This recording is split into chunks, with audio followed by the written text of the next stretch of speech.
So guys, here is the heroic Igbo man, the man who was the INEC chairman at the time when the election in which Abiola emerged winner was conducted. I mean, this is the Igbo man who led Abiola to victory, even though that election was annulled. Today, we've heard that IBB has come out to say that that election was annulled because of pressure. But the fact remains that the Igbos have always wanted unity in this country. The Igbos have always wanted to contribute their own quota. The Igbos have always wanted this country to be united. But just the Nigerian state, the Nigerian government is what hates Igbos, and it all came from the north after the coup, which was said to be an Igbo coup. And now we are hearing that that coup was not an Igbo coup, being confirmed from the mouth of a northern leader that it wasn't an Igbo coup. But you can see all what the Igbos have gone through, all the massacre, the buying of people, because they were annoyed that the Igbos conducted a coup to remove a northerner so as to install themselves. But today is clear that that coup actually happened because a Yoruba man was to be installed as a leader, and it is clear that it was not an Igbo coup. So guys, I'm going to allow you to take a look at one-time interview by Sahara Reporters where they interview Mr. Humphrey Nwosu. He was the INEC chairman at the time when Abiola became or won in that election that he was supposed to become the president of Nigeria. But guess what? It was annulled. Let me just allow you to take a look at this beautiful time. This man is a hero. He is a hero, and I tell you, this video shows that the Igbos have always meant good for this country. Take a look for yourself. Very quick interview here. One of the things that Nigerians respect you for is what you talked about today, that you established a new political balloting process for the country that remains in place till today. But the question that remained unanswered was the circumstances under which you left the stage in 1993. The last word we heard from you until you wrote to me was that this election is inconclusive. And the Professor Nwosu that everybody knows to be erudite and very charismatic and had laid down a very powerful political process disappeared from public view. What happened to you after the election on June 12, 1993? I didn't disappear. Part of the problem was that of the media too. Let me explain the process. From June 16, 1993. Remember, we were promised that if that election was conducted to be free and fair, accepted by international observers and local observers, that we would be given national honors. So my colleagues were also working hard as Nigerians. So when, according to our efforts, you knew all the problems, all the restrictions, in spite of all that, June 12 came. The election was conducted, it was peaceful, materials were distributed all over Nigeria, promptly in all difficult terrain because of arrangement and logistic preparation we put in place. So when the results started coming in, June 13, 14, in fact it was to be concluded around June 17, 18. The other party, NRC, had even congratulated SDP for winning. You know, suddenly there was a letter served on me by Commissioner of Police that we should cease forthwith in releasing the result. I summoned on June 16 emergency meeting of the commission. All the results had come in with the exception of that of Taraba, which the resident electoral commissioner from Delta, Professor Sada, was on his way to bring. We would have released the result about June 17. So they said, stop. I was served. In fact, I was called in a meeting of National Defense and Security Council and said, would you release this result without knowing? I said, that's the law. There was no provision of the highest ruling military body to vet the result. The law says that the result should be announced at each level. The polling station level, ward headquarters, local government, state, and finally, their conclusion at headquarters. In fact, almost every person, owing to the communication system we put in place, could even collate to know that Abiola had won. Now, with that, my commission met and we decided that we would challenge that ruling by court, Abuja High Court, because it's Commissioner of Police that served it. And when the next step was I was summoned at the level of the National Defense Security and Defense Council. Headed by Babangida? Babangida and Abacha was prominent. They said, okay, that a committee headed by Abacha should find a solution to the problem. I said, how do we find a problem? We should be allowed to conclude what we started. They said, Abacha. In that committee, I'm quoting names. Abacha was in it. Nyako. Nyako was in it. General Aliyu Gusso was in it. David Mark was in it. Was the Minister of Communication. I was in it. Secretary of the Commission, Director of Legal Services was in it. Professor Deria, National Commissioner representing Rivers State. We met in Abacha, when we met in Abacha's house, guest house in Abuja. He set another subcommittee, including myself, Akpambo, late now, Akilu, the Secretary of the Commission, I think one other advisor in law in the State House. When we got at that subcommittee level, I told them, gentlemen, there is nothing for us to meet. The law is clear. Elections have been conducted. Results have been collected. The only one remaining is that of Taraba. And he had come along with it. Please allow us to conclude. We are a technical body. We are not politicians. In any case, if you don't want us to release the result, you should call Abiola and Tofa or negotiate with Abiola that Abiola was the winner. Well, you know, military. The military personnel in it were afraid. They said, okay, you report, you are the chairman of the commission. We went back to Abacha's guest house. And I reported, well, sir, the law that allowed us to conclude this election made no provision for this technical body, for your committee.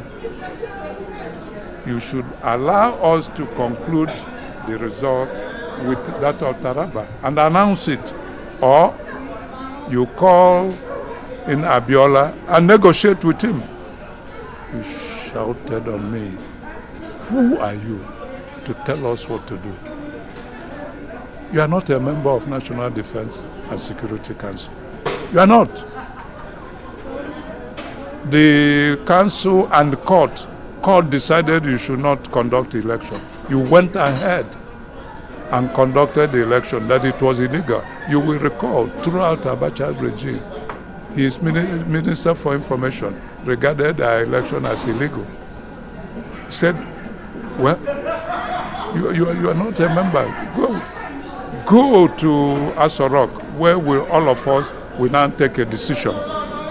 What will happen? Call all your national commissioners. That was, it's a military regime.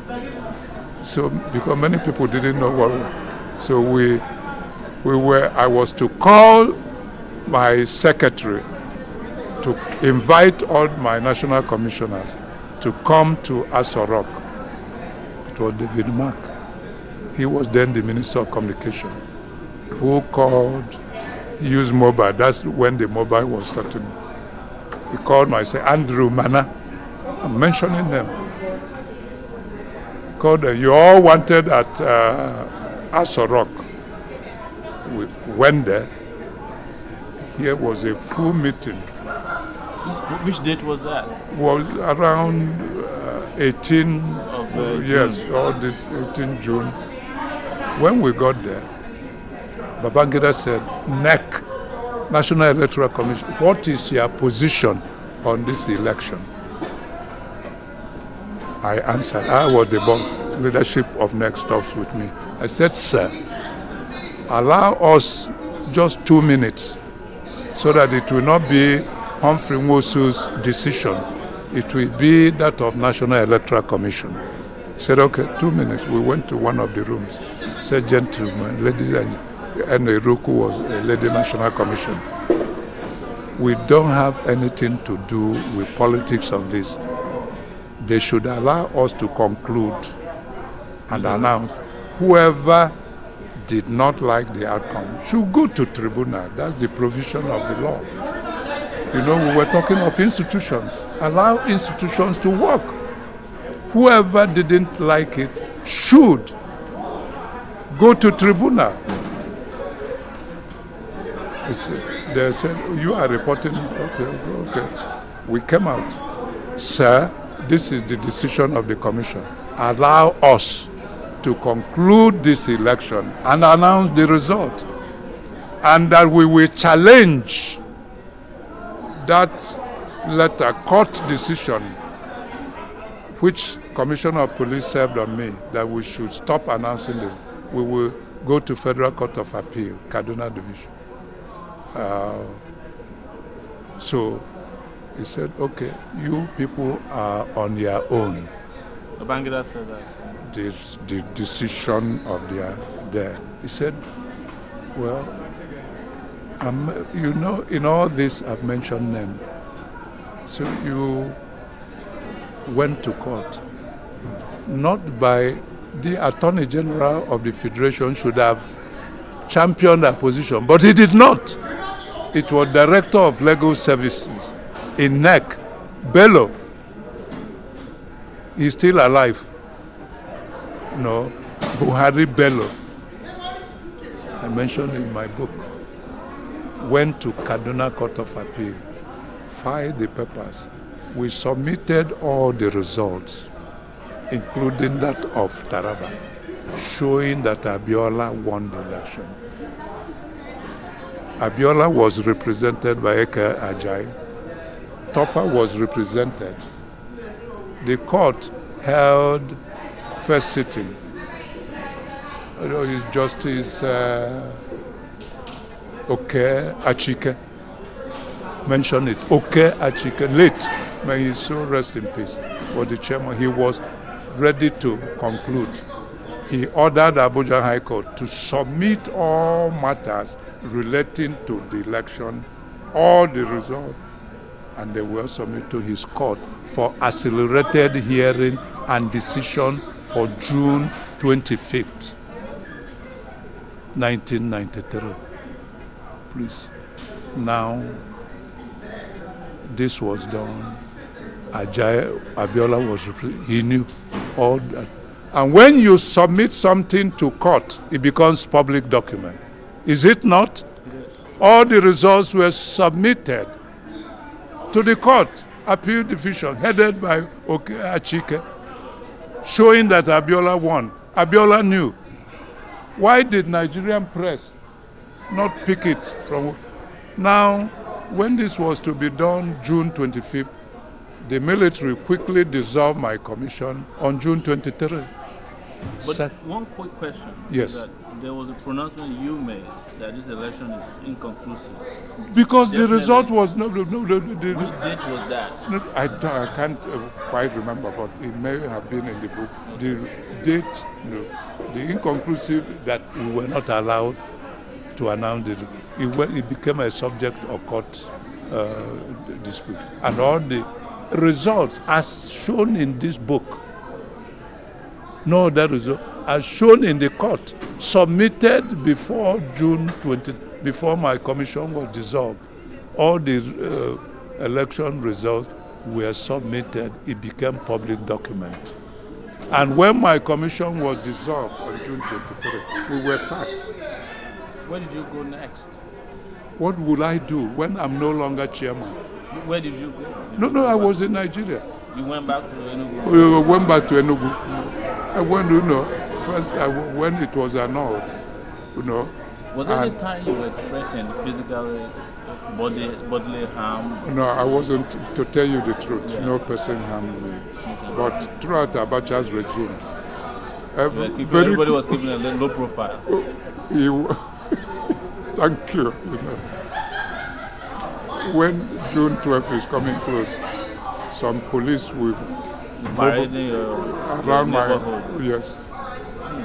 Just to make sure that you don't make any pronouncement. Yes. Because we were dissolved. Because if I had made a pronouncement, I was no longer chairman, national election. The commission was no longer the appointed Oya.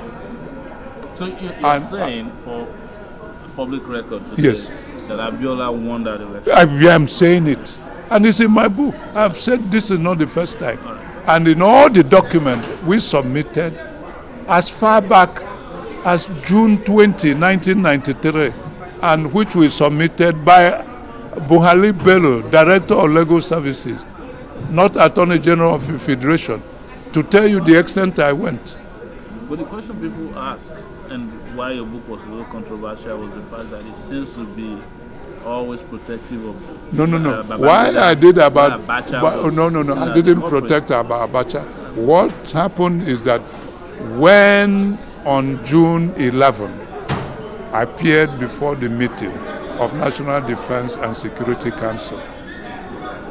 When it became obvious they didn't want election because they were divided, Abacha group, Abacha wanted to, and you could see it thereafter when Babangida stepped aside and Shonika was met. He pushed, Shonika was meant to resign. Abacha took over. So this indicated that the military was divided. Were you in touch with Babangida after this decision, after your organization was dissolved? Or have you been in touch with him in such a way as to compare notes, like why did we allow things to go this way? No. He even because he knew all that I said in that book was true. I mentioned name. I mentioned Nigeria. No one when you mention name, if it's a lie, they will challenge you. I've mentioned David Mark again about people who invited us to come to Asoro. I mentioned Nyako. He's still living. I mentioned all the people. Bello, Director of Legal Service. Unfortunately, Akwambo is no more from my own part of the country. He didn't believe in what, But Bello, from Kebbi, there were really some Nigerians because who felt if we allowed the process, because we believed in the two-party structure. We believed that the election was free and fair. We believed that Nigerians, even NRC, had accepted the result. We believe it had allowed, Abiola would have had his 8 years, another person would have, and the institution would grow. I talked here about institution building. It is when you grow, have sense of mission, you learn by experience, you conduct it, you hand over, and there can be no substitute to parties that start from grassroots and is open and is funded by government. No one man will bring his money to decide I'm going to endorse, I'm going to do. See all the endorsement in Nigeria. the question I was trying to raise when I was asking the question is that couldn't you have taken another route of, say, you take your family, you get out of the country and make the pronouncement, or make the pronouncement and get out? Pronouncement as what? To pronounce the winner of the election. Winner? Why did? No. You belong to media. Country. Are you saying the media didn't have access to the result I submitted that became public record? Did media not know? You know, I heard. But you were the one empowered by law. No, I held series of interviews in Nigeria. When Abacha, when Abacha used, when Nadeko, when he came out, they all ran to United States, ran all over. I was in Nigeria. When I went, I wasn't invited in the meeting of June 11, 1993. And when we were said, did any person come to my defense? None. When we were sat, no one asked. The people used. I wasn't invited in the meeting of June 11, 1993. I wasn't invited. Well, you went there. I went there. In fact, I was Why did they allow you in? No, because I was a regular customer to Aso Rock. Because they saw me, I move in, no one will ask, and they went, because the military was divided. No one told them, don't allow Humphrey to come in, because they would expect that seeing Humphrey, they wouldn't check, So I seized on that, and I went with Bello, the person who went to Court of Appeal. He was even fidgeting because we were not invited. So when we got to gate, he said, "Oh, chairman, okay, go. Second gate, third gate. See all these security measures. Sometimes it's God that checks." When we got to president's office, before you go to where they were at, you must pass through his ADC. Nuhu Bohamale, he died as a major general from Kanu. He was those who wanted the election to take place, because it would have been an honor to him and his boss. It was he who contacted Babangida to say that Humphrey was around. Otherwise, I wouldn't have had access. I wouldn't tell you impossible, tell you lies. It was he who told he said, but he wasn't invited. He said, let him come upstairs. If Babangida had said, don't come, I wouldn't have ventured. Did I carry a gun? Did I have any person escorting me? He said, unfortunately, Akwambo, I had met him earlier. He said, why this court this thing? It was he who really told me that that meeting will be holding at 10 o'clock, June 11, that I should go and rest. After the meeting, I will be asked to conduct the election. Something in me, but why? Why wasn't I invited? Why would they hold that kind of meeting without hearing? Because everything, it was my commission. National commissioners were in the field. Ballot papers had been distributed to state level, and that if you postpone it, it will be rigged.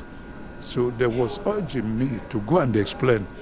It's not something. Let me ask you, Prof. Yes. For those years of turmoil, yes, that you were in Nigeria, how were you feeling about? It wasn't easy. I must tell you. Were you depressed, panicking? I was, I just decided within me, whatever will be, will be. That is good. You don't die twice. You die once. You die for what you believe.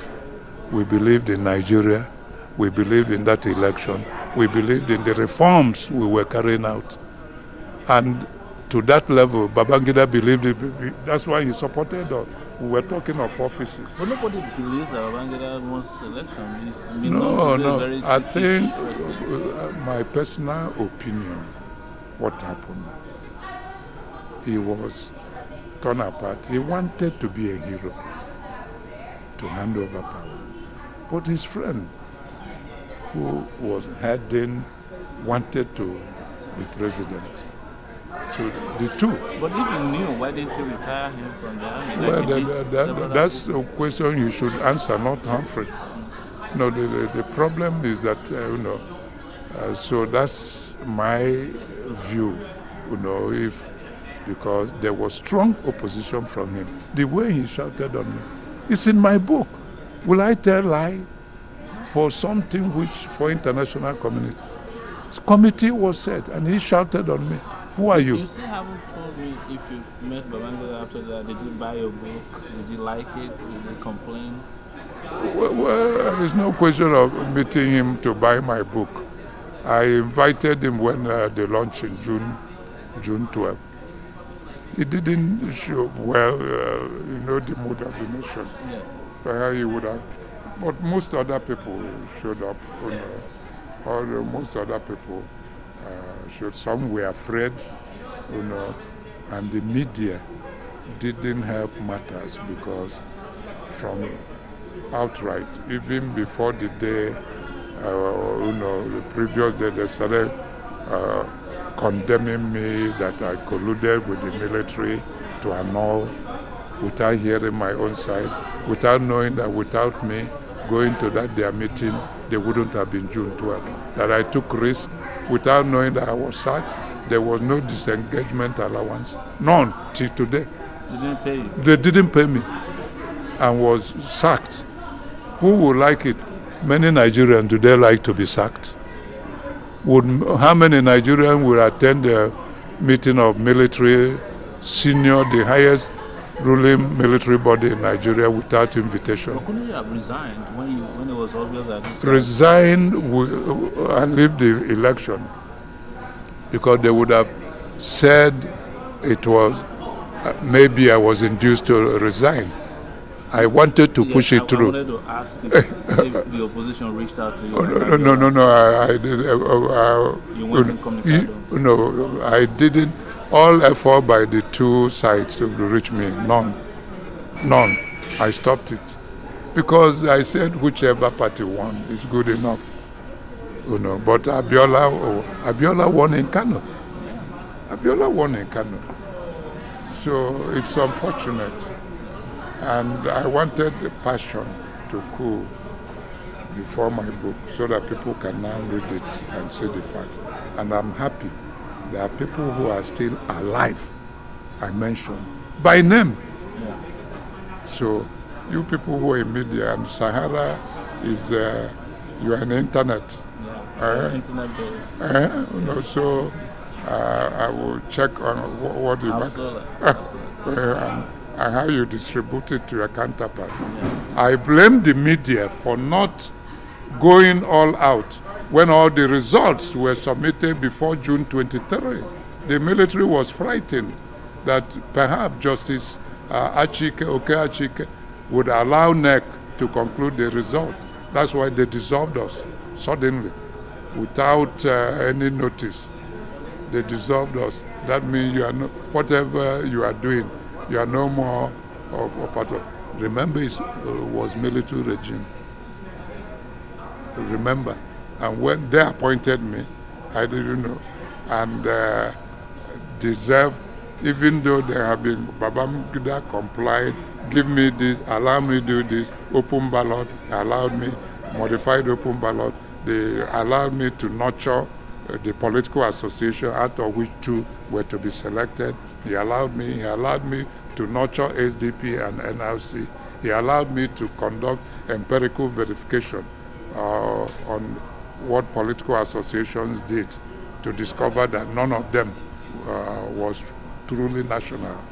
And problem we are having in Nigeria is those two parties, they are dominant, they are not truly national, PDP and APC, as NRC and SDP, because they all grew from group and they have equal or almost structure of membership from each state of federation.